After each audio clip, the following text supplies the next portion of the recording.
I let that epoxy dry overnight and then took it over to the contact wheel on my grinder to grind the handle out, get it profiled how I wanted it.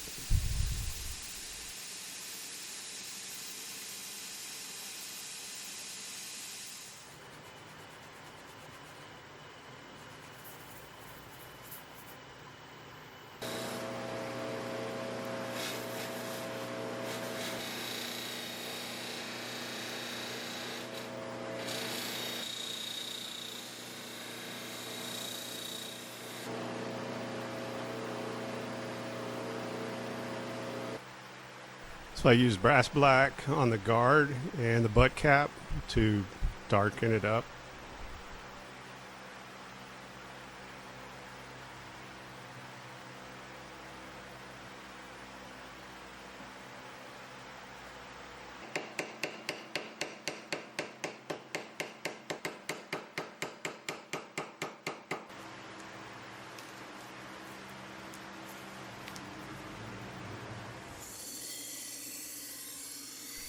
I put an edge on it, got it razor sharp, then took it back over to the 2x72 grinder to grind in the bevel on the clip.